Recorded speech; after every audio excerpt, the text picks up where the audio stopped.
Thank you for coming. This is our annual parent university that we have on safety, and I think the big thing we want to do is just give an overview of what we do with your students when it comes to safety, but also what's going on in conversations that happen behind the scenes, and then really leave time at the end of this to go and answer all of your questions, or answer questions as best we can. So to give a sort of big overview, each year we, in each one of our buildings, have a series of drills and evacuations that we're going to do. We have trainings that go on in each one of the buildings with our staff, but we also have trainings that go on with our students. I was at the middle school today, and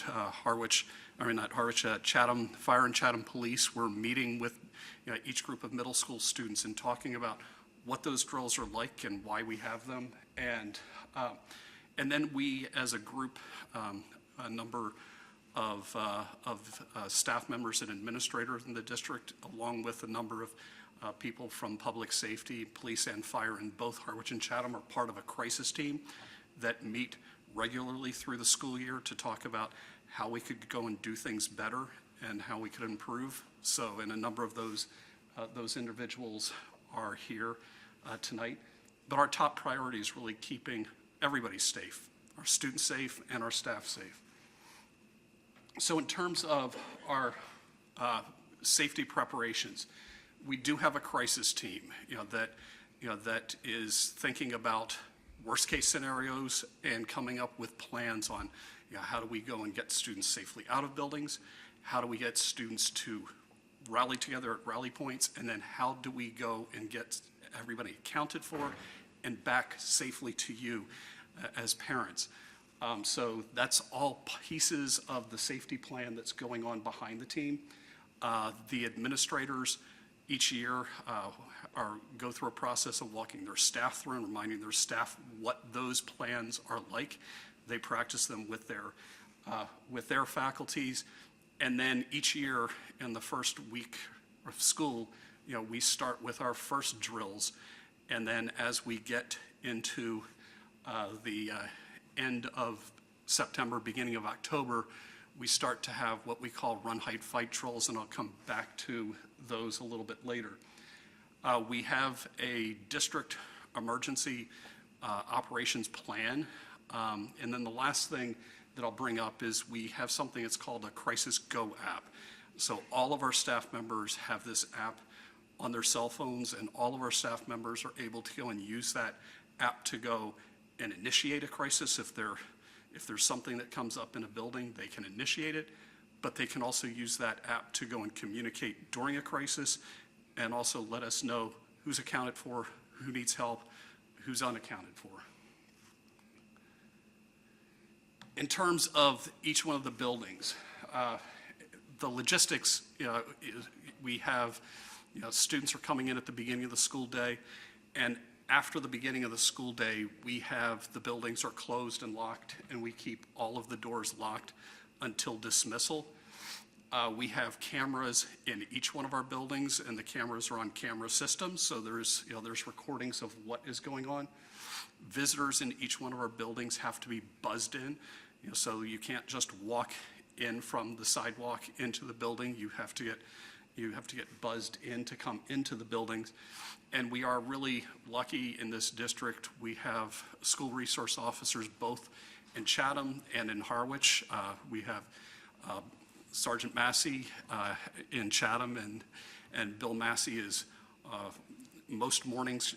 Bill is at Chatham Elementary School while the students are coming there. I know it's a big thing at Chatham Elementary to be giving Bill high fives on the way in the door.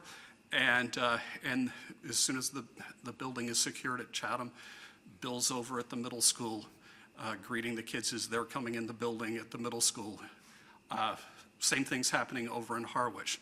Tom Clark is the SRO with his sidekick Fritz, and Tom's at Harwich Elementary in the morning, and Tom's here as soon as the students start rolling in the building.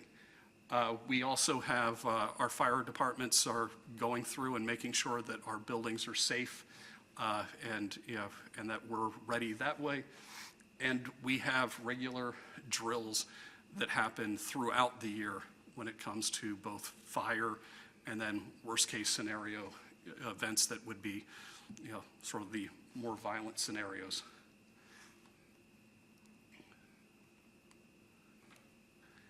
As I mentioned, we have the school resource officers, and one of the things that's, I think, is really special about both of the school resource officers we have is that they perform, something far more than just they're there for, for safety and to protect everybody. Both Bill and Tom do a great job of building relationships with students. Our students go and see each of them as another caring adult in the building, and I really think we're lucky to have two police officers in each in each of our towns who really have such a connection with each of our students.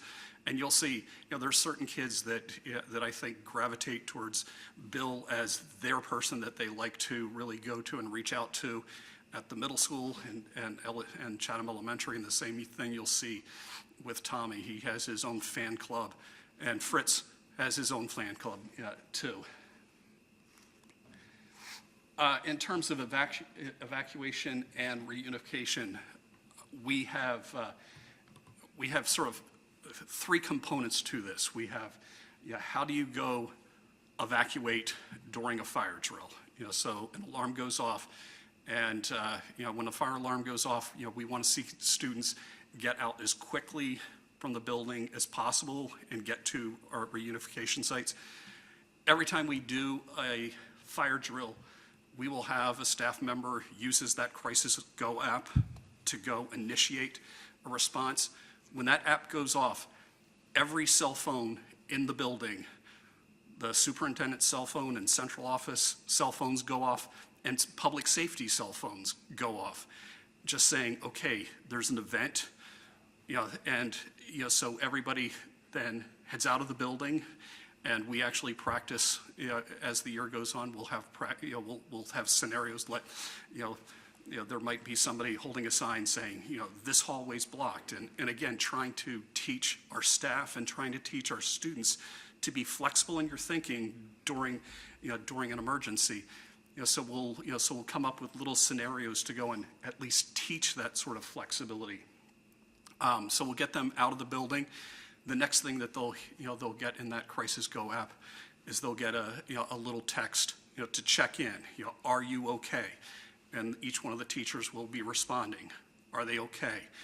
Does somebody need the nurse? Did somebody have a bloody nose out there or whatever? So we'll have that. And then the next is, sort of taking attendance and accounting for students. The run, hide, fight, can be the more anxiety-producing thing for parents. It's that for staff, and trust me, it's that when it comes to school administrators and the superintendent, and I'm sure for public safety.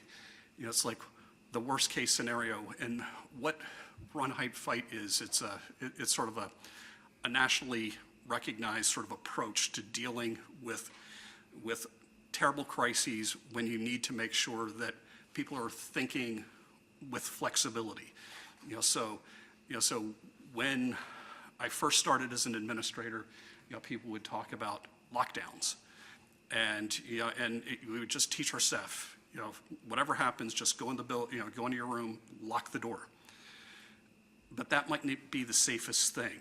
And what we found over time is if you look at the crises that have happened out there in the world, the safest thing is to get away from wherever that danger is. So we work with our staff to say, if it's safe to go and get your kids out of that classroom, get them out of there and take them to rally points, and then we'll go and deal with it from there. But we go through that sort of training with our staff to, when it's safe, run. If you need to, barricade and hide.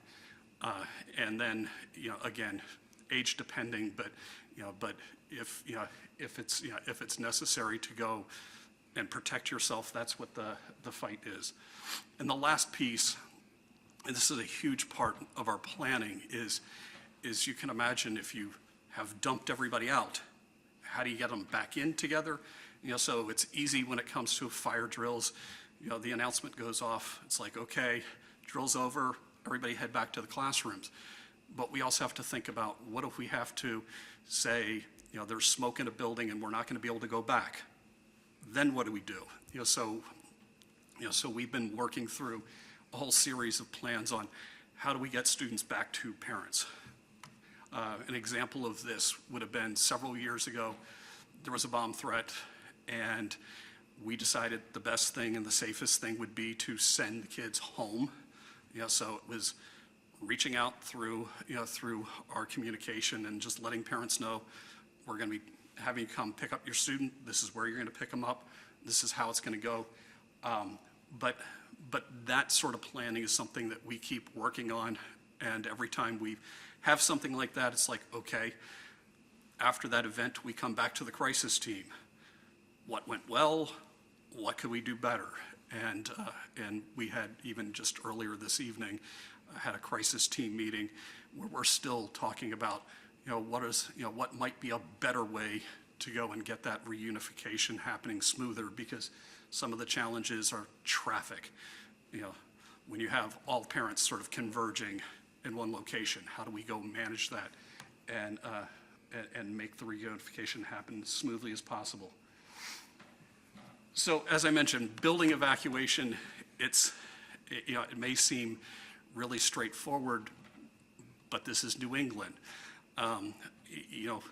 Smoke alarms don't go off just on sunny, warm days.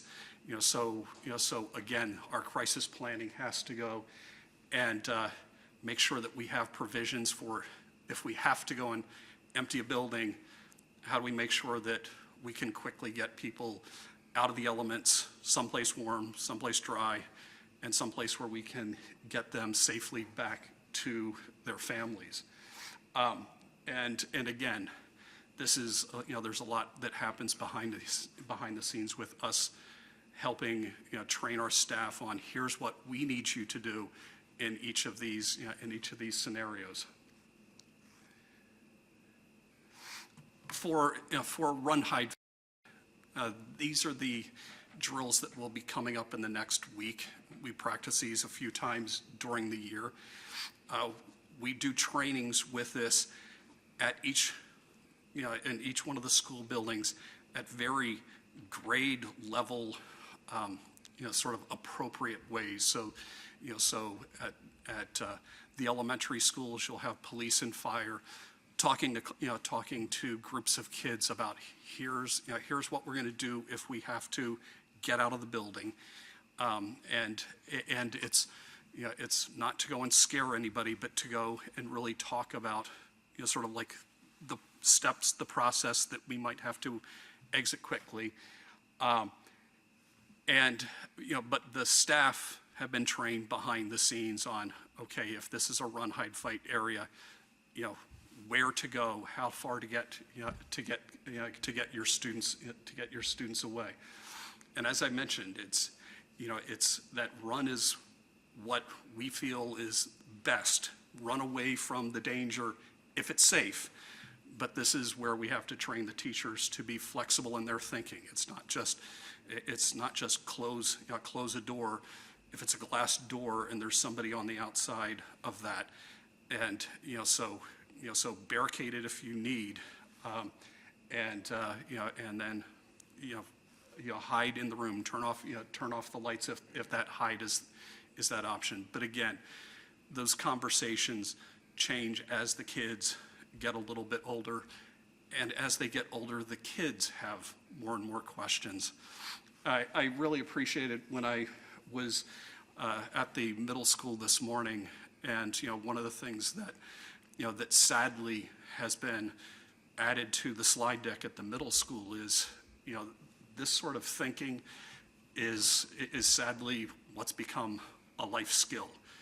It's because the reality is our kids are going to head off to college or careers out there, and bad things don't just happen in schools and in high schools, or we've had kids that have headed off to college, and they've had to go and rely on that sort of run, hide, fight thinking that we've taught them to deal with what's happened in a college situation. There was a sad situation that happened last year, right at the beginning of the school year at the University of North Carolina. We have alumni from our high school that, that happened to be there. So it's one of those things that, it's anxiety producing for, I think, anybody. And I really appreciate, just that, that this year, adding that, that sort of thought that this is sadly something that we need students to go and understand for not just their K-12 time with us. Reunification is a huge piece, and the one thing that I ask and need to emphasize to parents is you'll get information that you'll be getting from the school as soon as we can possibly get it out, and to read that information and to follow the directions in that, because if we have to go evacuate, there's a good chance that we'll have to use school buses and take the students from that are, let's say, evacuating out of Harwich Elementary School if there was smoke in the building, and take them somewhere. So we would be emailing you saying, that the students are going to be taken to X place, and we need parents to come down a certain road, because again, we need to go and make sure that the lanes of traffic, can be open, and we don't have a situation where parents are coming in all sorts of different directions and the entire center of town gets clogged up, and then if, God forbid, there was a need for an ambulance to get in, the ambulance can't get through, or worst case scenario is that the parents start arriving at where we want to have the reunification. We can't even get the students that are on the school buses to you. So it's important to kind of, before you just, and I get it, I'm a parent, and I think there's somewhere in you, you just want to just jump in that car and get to your child. I get that, but we need to kind of be patient and just kind of listen to where we're going to have to tell you to go and sort of start lining up the cars so that we can have that reunification, because we will have staff coming from each one of the buildings to go support that and make sure that we're checking off and accounting for each child as they're leaving our reunification site and getting in a car, with their families. So being in touch with what we're putting out on social media, with the emails that are going out, with the phone blasts that are going out, is going to be crucial. So patience, cooperation, and just paying attention to the messages that are coming out. The Crisis Go app, as I mentioned, each of our staff have it on their cell phone. It's a extremely useful tool for us, and I start off, this school year and past school years, one of the first things I do at the beginning of the school year is I remind our teachers two things when it comes to just sort of like a quick safety touch base. Very first day is, first of all, we're a run, hide, fight district. This is what it means. Second, every single one of you in the auditorium, we had every one of our staff members in that auditorium, every single one of you is empowered to go initiate a crisis response. If you see something that's concerning and we in the building need to know about it, just push the button, push that app button, hit the alert, everybody gets it, and everybody starts going into, whatever mode. If it's a fire, so it differentiates between fire and run, hide, fight. So everybody gets it, and we're immediately able to start communicating. But that same tool allows us to take attendance and really have us positioned to go, support that reunification with parents and their caregivers and their children. And then I'd say the last really important thing to emphasize, in fact, I believe that today is supposed to be the National, CSAY Day, where they're just emphasizing nationally that, that a key to sort of us, sort of protecting ourselves and each other is, if you see something, hear something that's of concern, to say something. And this is extremely important to kind of emphasize to students. Like, if you see something, if you hear something that makes you feel uncomfortable, tell your parent, tell some adult that you can trust. Like don't just hold on to that piece of information, because you don't want to be in a situation where something terrible has happened and afterwards, people are saying, well, they should have known. It's like we really need to create a culture where, where kids and adults are comfortable to go and say, hey, I'm concerned, this is what I've seen, and let people know who can do something about it. And it's, it's more than it's more than just, prevention of violence in schools. It's, it's kids that, may be at risk for self-harm, kids that need, need other sorts of supports, from, from counselors or other experts. So I know that's just this dump of information quite quickly, but as I said, I want to make sure that there's two pieces here. One, to share information with you. We also record this for folks, but the other is to make sure that if you've got questions, to answer it. And, we have a wealth of expertise here in the room besides just myself. That's your question, and it pertains to the run, hide, fight. When you say the teachers in the hide aspect of that plan, when they hide, what kind of locks are on the doors? And are they universal throughout the building?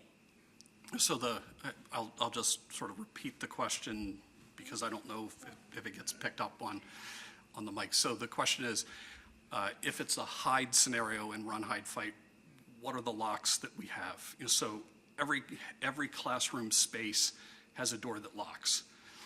And, so the doors can get shut and the doors can get locked.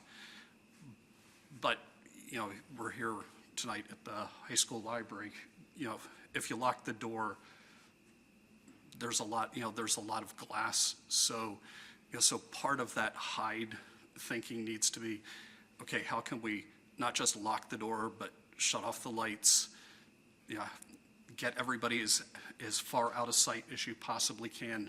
And again, if we go back to sort of the early days when we would, when the thinking was just locked down, and I remember even my first couple of years in the district, going through the middle school with Bill Massey, and so everybody was in this lockdown mode, sort of hiding, and we were like, it was like quiet as can be, and we were just checking every door, and would give people feedback.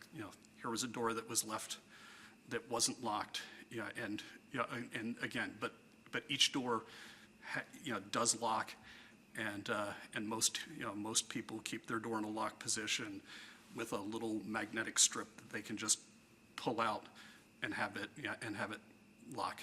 And then the other part of that is you said that in the fight part of that plan, use tools. What tools are available to the teachers, and how are they trained to use them? So somebody said, the question is, in the fight scenario, sort of what are the tools that are available? And I would say, again, we're in a library. If in a worst case scenario, you could say there's hundreds of books here that one could hurl. Again, it's trying to think about what is at your disposal to go fight, but that's, there's a reason why it's the last thing on the list, because hopefully the hide has addressed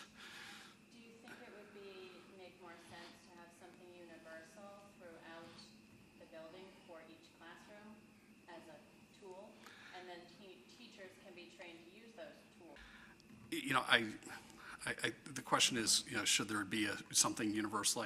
I think I think every room has some sort of heavy object that you But do you can know that? use. Every room has a heavy object. I think it's just the nature of a school, you know, that there's books wherever you go in the building, but I think, you know, again, I think different people are going to think very differently about what that actually looks like. I guess that's why I'm wondering if it doesn't make more sense to implement something universal for all the classrooms, so the teachers don't have to make that judgment call and say, what can I use? They know inherently, instinctively what to use. I think it's a conversation we can bring back and discuss with the crisis team, definitely. Thank you. Is that Heidi? For instance, in the library, you're saying windows, right? So me looking at that right now, and at least I have not walked around high school enough to know. But the lower elementary schools and the middle school, there's usually a door into the classroom and some sort of window. Do you have something that the teachers can quickly block the window with? Because we would be sitting downstairs. So, and again, I think each one of the spaces you'd have to kind of think about differently. So I would guess that the librarian would go and take students into side spaces that aren't just, so off here we have rooms that you wouldn't be able to see into. And I think when it comes to classroom spaces, you would go and move students away from that door. So there's, in a lot of I would say most classroom spaces have a spot in the room where you're really have very limited sight lines from any sort of glazing in that window. And it would be just get everybody in that corner. Do you determine with the crisis team ahead of time what the safest location in the classrooms are? Or is that something that the teacher has to figure out? I think we've talked with the teachers about the hide. I don't think the crisis team has not gone through and said, okay, this is where it should be in this space. Because wouldn't that make more sense also that sort of a law enforcement professional has that? Know that because we do go into every classroom, like in this one, they'll go out and the kids know that, or we teach the kids that, like, if we're standing in the hallway and this is your window, where can we not see you if we go in here? And they're like, oh, behind the desk, over here, because we see over there. So I do feel like I think that our goal is to teach the staff to make those decisions. Right, that's what I'm And I would referring say to that too. the teachers have all thought that out already.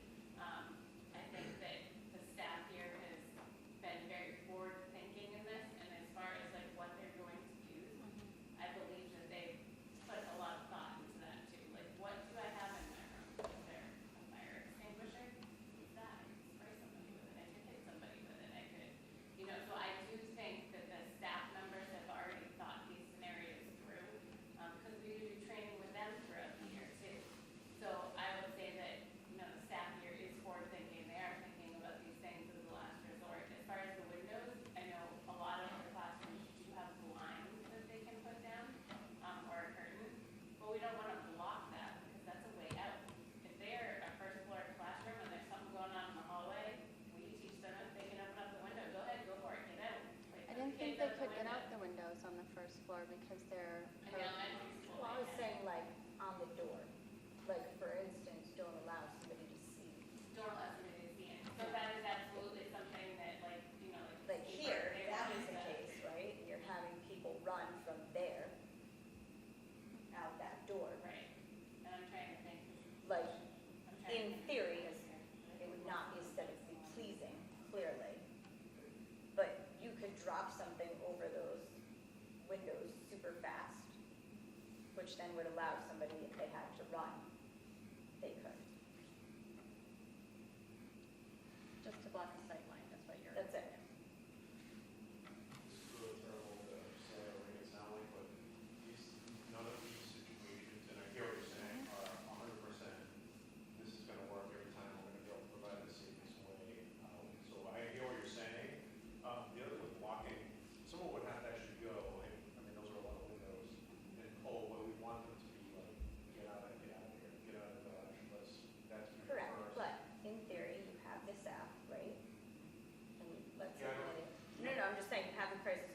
everybody in here had that on their phones and I was a teacher, right? If that were to go off with a certain panic button, how easy would it be for somebody, and again, this requires money, spend the district's money, because why not? Everybody spends money like it's going out of style right now. Not here, I'm just saying everywhere, including me. I mean, somebody could very easily, I mean, all the fancy houses have them, you push a button and it drops shades.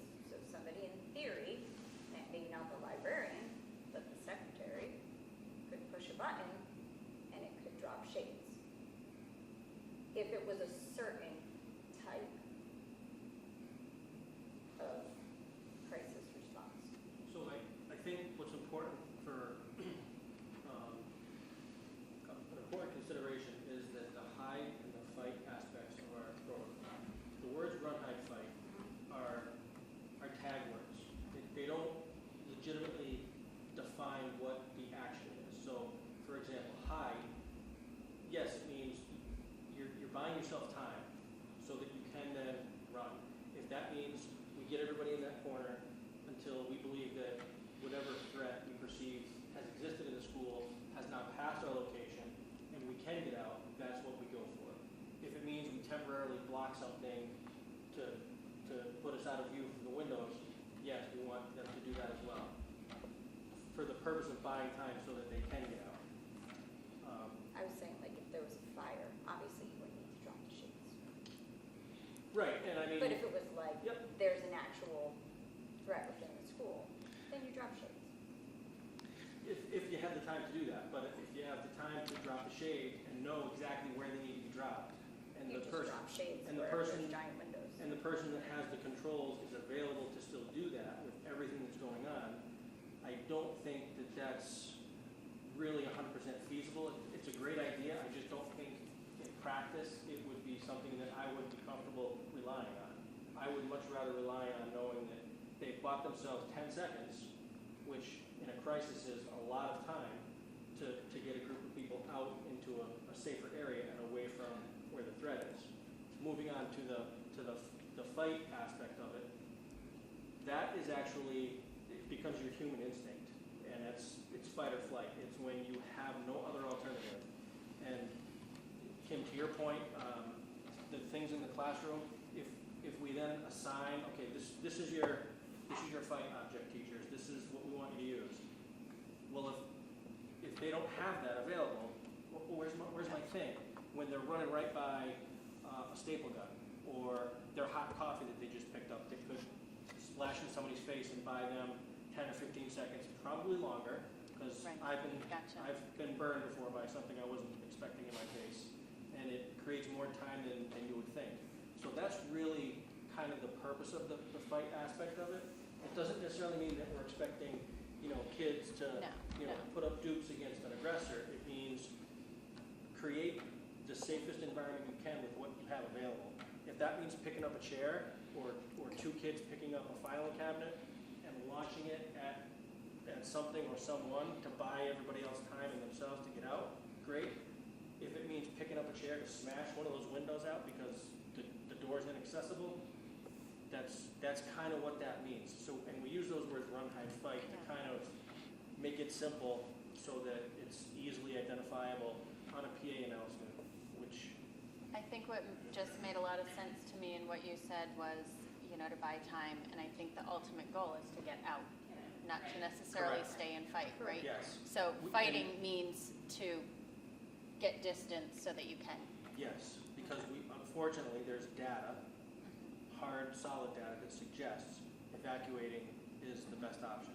And we learned that, I think, was at Virginia Tech, where many of the college students at Virginia Tech went against school policy. They didn't lock down, they evacuated, they self-evacuated, and the survivability numbers went up from what would have been much higher numbers that didn't survive had they not evacuated. Yeah, there was a couple of kids on the second floor that had a broken ankle and a shattered elbow, but they're walking today. They're with us. So that was a learning experience for a lot of people. And parent, cop, and school resource officer, this whole thing is police officer, this is not what I signed up for.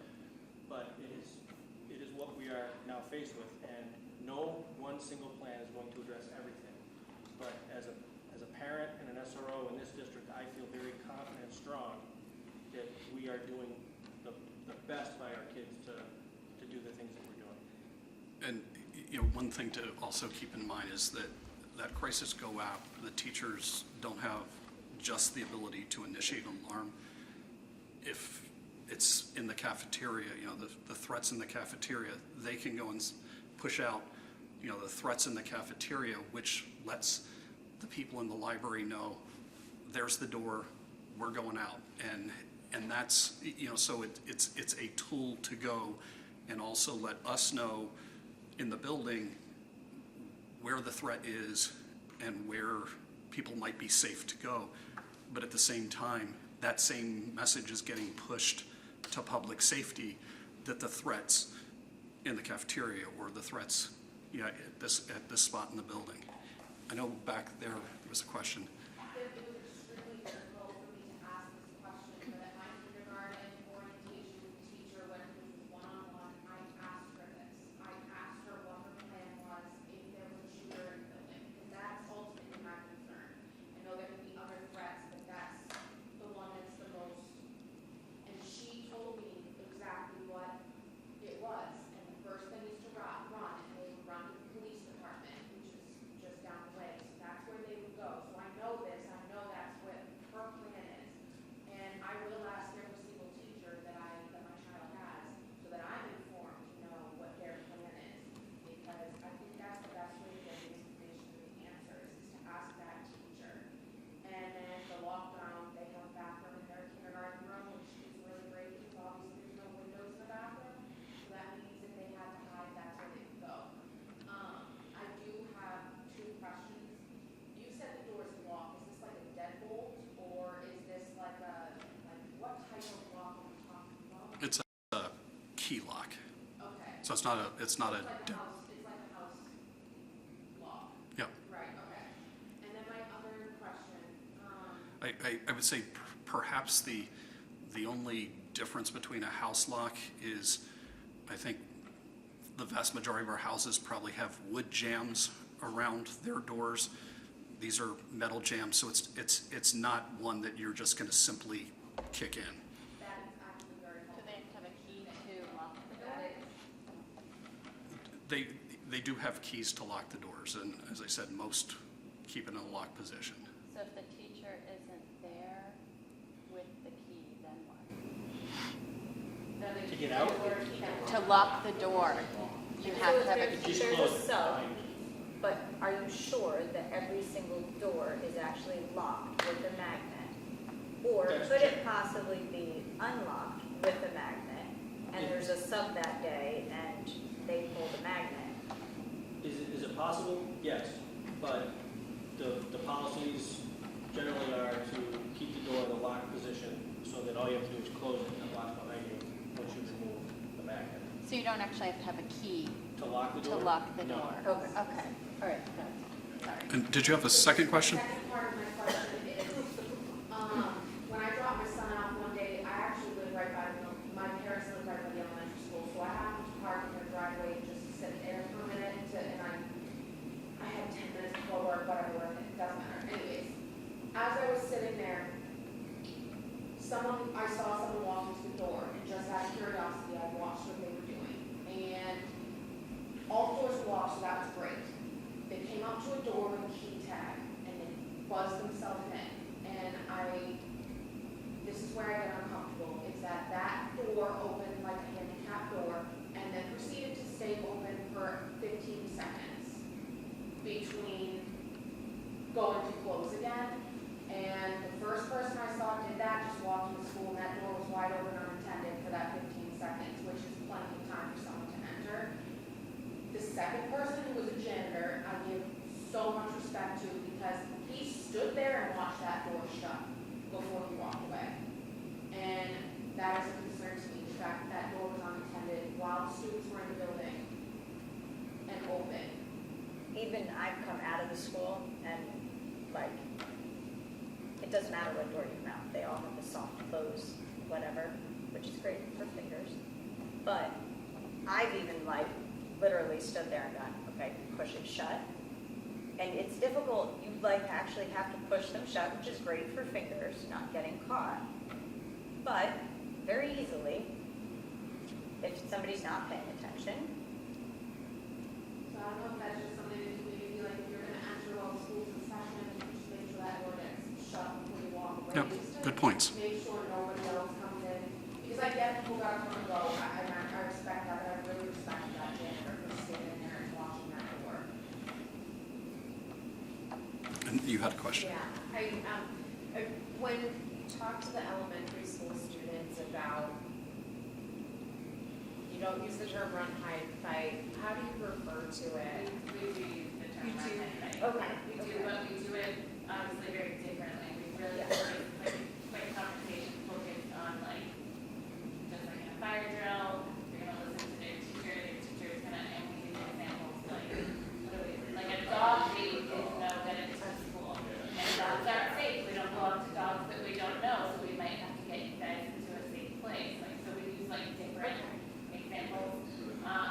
And most of them are, they actually do best, to be honest, you know, elementary school, because they follow directions and they move quickly and they do what they're supposed, they do what they're told. So they do get it, and we do talk to them, we say like when we're doing drills, like you might see some of us in the hallways and we're just there to help and make sure that you guys are being safe. Sometimes they'll like hold a sign that just says like, this way not safe.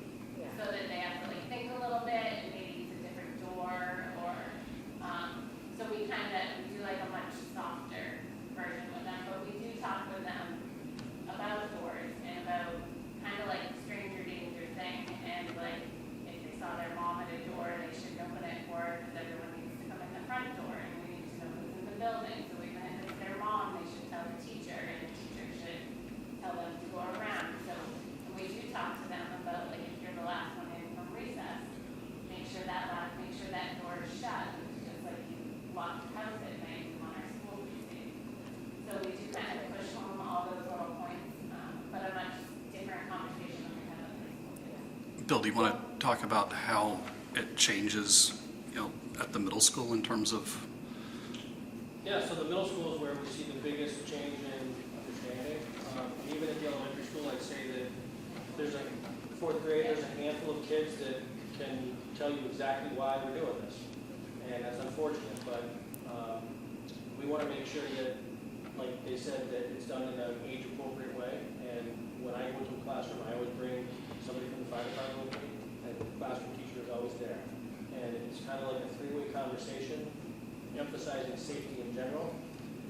One of the things I use is, we've had some weather scares where, when we know a storm is coming, usually the superintendent tells us we need to stay home that day.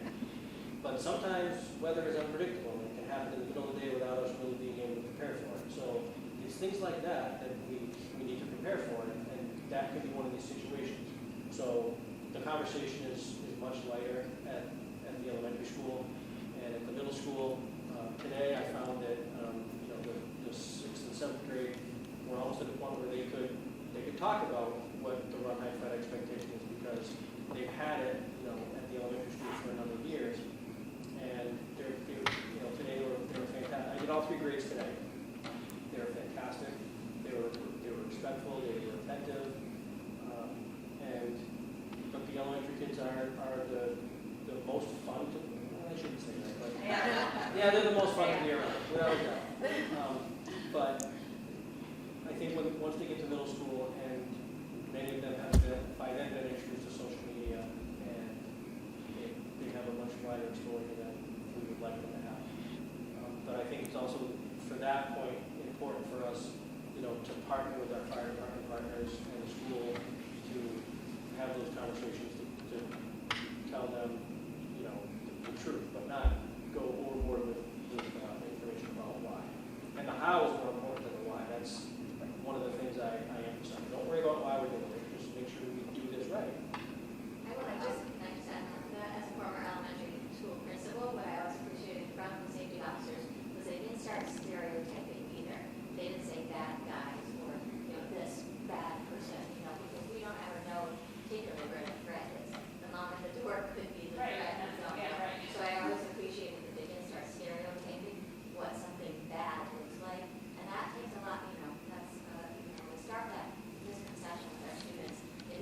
trust or fear certain people or, who they look like, who they are, their gender, whatever it might be. And I really appreciated that from them, so it's really key that I'm very comfortable. I did have one more thing I wanted to just touch on, and I don't, so I unfortunately did have a close family member whose children experienced the event in Georgia. And one of the things that, unfortunately, my nephews are okay, but the reunification process was a nightmare. So I think everything you shared is so true of like, we've got to be patient or find the process to reunify, because they literally were abandoning cars in the middle of the road and walking 2 miles to try to get their kids out of there, but blocking pathways for emergency vehicles, and it's terrifying. But I guess my point of bringing that up is, I'm glad we're here. We're a very small subset of the caregiver population, so somehow working on that, like change management and communication plan of like, here in the event of like, here's how, because when the crisis happens, like Yep. not going to like the mode that you can't even drive. Yeah, and that has, I was with Harwich Fire and some central office folks earlier this week, looking at a location and talking traffic logistics is a huge piece of this. And that's where, when I emphasize, patience and be alert for the messages that are coming out, because if we, otherwise if we have people coming in all directions and all it takes is 2 people to stop their car and then we were having a conversation, do we have to have a tow truck as part of the plan to, but it's, we do recognize, and we have, thankfully, they have been events that weren't bad, but we've had, over the 12 years that I've been here, there's been 2 bomb threats that we decided to close and send kids home. And one involved us, shipping everybody from the middle school over here to the high school and getting people reunified with their parents. But it was, the entire, center of, Harwich Center was just backed up with parents coming, and so lessons learned from that on, okay, what do we need to do to have the roads be more orderly in case we need to have emergency responders coming too. And then the reality of events is that, if the worst were to happen, the emergency responders need to be dealing with the incident, and it will be likely a lot of school staff that are having to go manage a lot of the logistics and at that reunification site. So again, I think we're ahead of a lot of people, or a lot of schools, in thinking about it and working through the plans.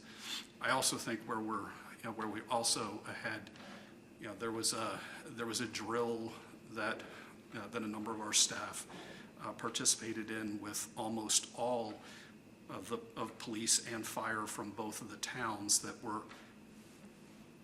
Thanks, Scott. Can I just jump in here? Can I just try to send all of you guys home on a high note? This is a perfect segue.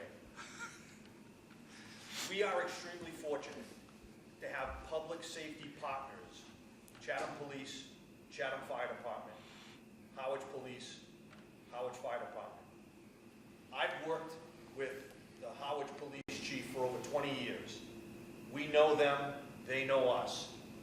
We know the fire departments. We have mutual aid with each other. It is not uncommon for Chatham to call Harwich to help us out with an accident or a crime scene or some type of event. We share ambulances. We work very well together. We have a fantastic working relationship. Some other towns don't. Because of that working relationship, we're able to train very comfortably and very regularly together. As Scott mentioned, we had a training last spring that involved Chatham Police, Chatham Fire, Howard Police, Howard Fire Department, School Department, Barnstable County Emergency Management, the Red Cross. CERT and team? the 4 regional CERT teams. And I heard Leanne mention at the crisis meeting this morning over my shoulder, she was meeting with other schools or other public safety departments, and when she was explaining what we are doing and what we have been doing, what did they say? You guys are way ahead of us. What did they say? Yeah, we are way ahead of our planning. Like, I would say we're probably ahead of a lot of schools in Massachusetts. And I know one of our officers just went to a training in Rhode Island, and we're ahead of the region. They were shocked that we trained together, we could use the school, physically we use the school, like we are way ahead of a lot of. And believe me when I tell you guys, and tell your friends, the last school shooting or the one before that, or unfortunately the next one, we're going to examine it. We're going to look at it, we're going to look and see what they did right, we're going to look and see what they did wrong. And then the third part of what I wanted to say was the training, in addition to the drills that we have, the active live drills, we are all on top of the latest social media issues, whether it's a swatting incident or a hoax type incident, or it's a mass robocall incident. We're training our staff, they're training their staff to recognize incoming phone messages, incoming emails, which may or may not be accurate. So if I could just, when we leave tonight, it's not all gloom and doom. You've got a solid network of school officials working closely with us, and we're working closely with our brothers and sisters. Trust me, I speak to chiefs all around the Cape, and I'm on the school safety committee for the Mass Chiefs of Police Association across the state. I will put this district up against any in the Commonwealth, and we're going to be at or near the top. So, and again, I thank all of my public safety brothers and sisters and my school administrators for their support. So, and again, thank you guys for being here. Heidi. Okay, 2 questions. Well, maybe one suggestion, one question. Suggestion, and this could be a Mackenzie or a Joy job only because I know they do the internet bit and social media part. And as annoying as it would be, I can tell you when I was at the elementary school last night, and I'm not trying to criticize, but every parent's face in that room when the principal was reading the riot act, do not come here. Do not come. I mean, every mom had the hair on the back of her neck like, you think you're going to tell me not to come here? So my suggestion would be that you send out, as annoying as it would be, and I mean, I got caught when all the kids were over, whatever that. At the field. At the field. Was it last year or 2 years ago? Okay, and I was coming from preschool pickup, and I was like, what is going on? And I got caught in it, just picking up my kid. Send out a text message, as annoying as it is, not even every 2 minutes apart, but every minute and a half apart. We're working on it. So far, X, Y, and Z classes have been blah, blah, blah. So far, blah, blah, blah. Even if it's annoying as anything. But at least the parents are not sitting there going, what's going on? We haven't heard. I don't care if it's the same text message. At least, I mean, I'm assuming that you're not going to literally run into the building unless you're in the building. But you get what I'm saying. Yeah. Well, I will say this. Joy's fabulous about this, and Yeah. you know, so when it could just be like smoke, like a heating and ventilation fan smoked, and there's a fire alarm that's gone off. You know, it's like the principal, you know, it calls me, and my first phone call goes to Joy, and it's like, Joy, you and I are heading, and she's there and starts pumping the information out. So I think But just good points. annoying the parents Yeah. with it, because then the parents are gonna be at ease going, oh, okay, this is, the kids are back. Even if it's every minute and a half, but it's gonna stop the parents from feeling like they need to run. So just a quick side note to that, tell all your friends to sign up for text messages, because a huge portion of our parents and caregivers still have not opted into text messages. This is where I'm a big fan of, you send something home on paper that says the parents read this, and they have to send it back. Good old fashioned paper in that sense is what's gonna drive them. All the methods. And just, But I agree, is the most Yeah. convenient way for most people, and a lot of people still have it, so. And I do agree with you, like, we've talked about that, definitely in crisis meetings, like, parents need information, I mean, I'm a parent, I get it, you just want to get to your kid. Yeah. And the hard part is, you do need people to follow directions, because of exactly what you said happens.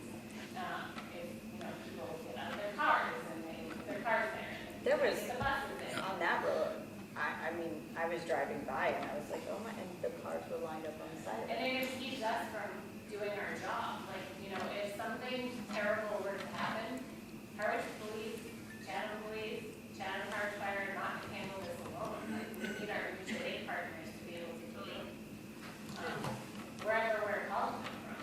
And one thing we do try to do in cases like that, where it's a true emergent situation, is to be very specific in setting the expectations for communication. Like, we will update you in a half an hour, we will update you in 20 minutes, we will, They're not gonna go with the half an hour. That's what I'm saying, do it every minute and a half, even if it's the same text. I would rather Because- not get a text during a crisis every minute and a half, to be Or, perfectly honest. but to just, yeah, but I'm saying, if I was told it's a half an hour, I'd be like. I would wait the half an hour, only because, honestly, maybe it's just me, but I would rather not constantly be in that state of alert. I would rather know when the expectation was, so that I could breathe and possibly get other messages from people. And I don't want them wasting their time sending me a text message every minute and a half. I want them to be managing the emergency. I mean, that's just me. we I are get it, but if that you is have definitely something somebody that that's- factors into our Yes. thinking. We think very carefully about how frequently we need to be communicating. And it's in close conversation with our public safety teams, because sometimes there's information they don't want us sharing out yet. Sometimes there are details that it is not safe to share out yet. So we work very closely. There's usually a group of us standing around deciding, okay, we can tell them this, all right, we can tell them this, and we get that out as soon as we know it, and we try to instill that confidence that folks are confident that they will hear from us when we have information to share with them. So it's a really delicate balance, and it depends on every situation, it's different, so. I think we want to avoid getting like repetitive things about the same, then people just kind of. No, I get it, I'm just saying, And- like, You're There's been- anxious and you want to hear something. oh, no, listen, so I have, some of you know, some of you don't. I have 2 trauma kids. So I've had their day, all day long, to stop fight or flight from happening. And we use medication to stop fight or flight from happening. So I'm looking at this from the scenario of like, you're gonna have the parents that are gonna jump right into the fight or flight too. So you have to have that scenario, and then you've got, which I know you guys are trying to do, I'm just giving my suggestions, that knowing what I deal with them. But it's also, it's the sense you run to your children. That's an issue that I had on, when you said the way you explained it, that you did that. I mean, we legitimately, Yeah, I understand. if we what go you're saying, somewhere, I so understand. going to the July 4th parade, right? You always have to take 2 cars, because there's other children too. And then you're gonna take into account noise, you're gonna take into account the weather, and all these different scenarios. And although I may not think that way, I have to make sure that everybody else can succeed succeed. So for instance, I mean, I do have one other question, but what if there's a kid who's in the library here and goes, but I can't say they're hiding. I can't run to that door. I can't run to that door. They're gonna see me. That would be one of my kids. The other one would have been out the door before the button was even pushed, and you would be then setting up a search perimeter to try and figure out where he ran to. So they're two very, it's a different way of thinking. And I think that by doing the drills that we do, unfortunately, like, we've all been doing fire drills, right, our whole life when we're in school. And as sad as it is to think, this is going to be a drill that we want them to practice, so that unfortunately, in an emergency, they know how to respond. And so that is why we do these drills with them, is so that they hear this terminology and they know what to do and they know who to look for, and sometimes they might run and sometimes they might hide because maybe the teacher opens the door and we're standing out there with a sign and she has to think a little bit. And I will say the staff has done great with that too, and then we look out the door and they run. So they're reevaluating and the staff is doing it, but you know, that is part of our doing the drills, is to try to teach the staff and the kids of like, this is the drill for something that hopefully you never have to do. Hopefully there's never a fire in the school.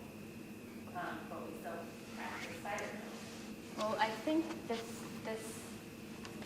the interesting thing for me is when my son started kindergarten, I think was probably the first year that I think you had the Alice way back, and we had the meeting in the gym at the elementary school, and people were fighting this. Do you remember that, Bill? Nobody likes change. You remember this, Robin? So Yep. people were furious that we were having these safety drills back then. They didn't want their kids doing them. And you asked about, you know, how they talk to the kindergartners versus high school. So something that I thought about when I was at my house before I came here, I said, I'm going to the safety meeting, blah, blah, blah.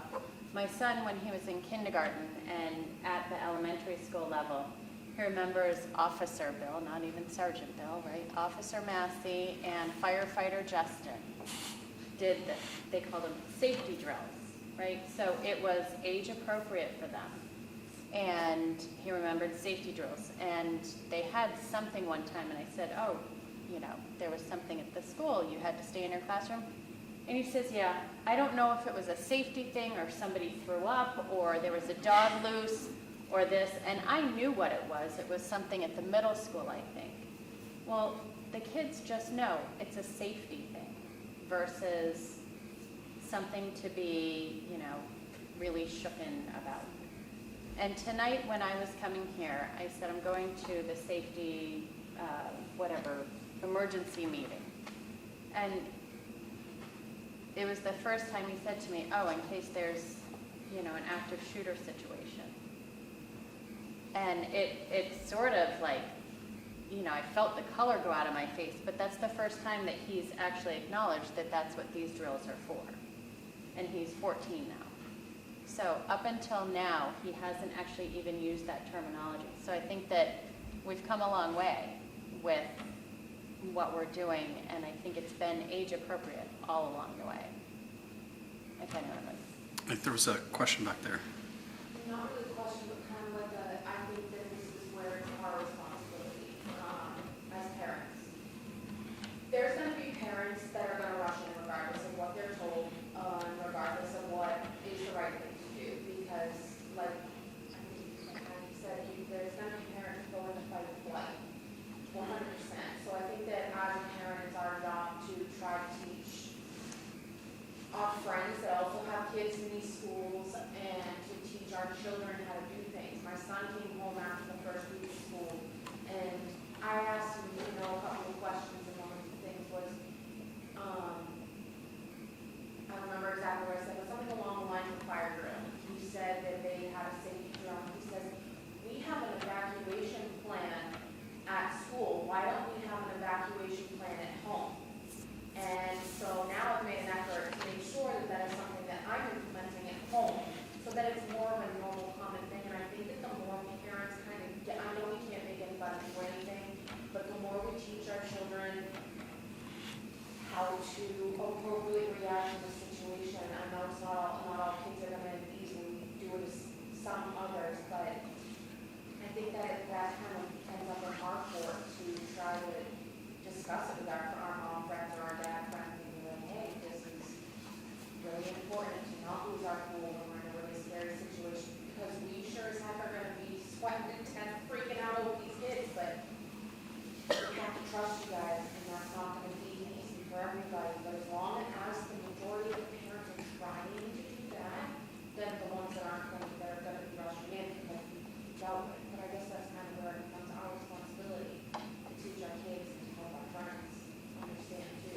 Yeah, great point.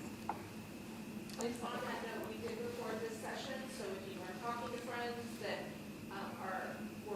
wanted to come or wanted this information, we will be sharing that link out in the coming days, so other folks can access this information. And, we hope that the folks that are here share what they've learned and, spread the word among the people you know in the community. And I'm sorry, I'm going to email We'll do it eventually. Yeah, we'll post it on the website, we'll put it in the newsletter, and we'll put it, we'll link on social media, it'll be out there, so, people can find it in a bunch of different places. Right. And you had a question?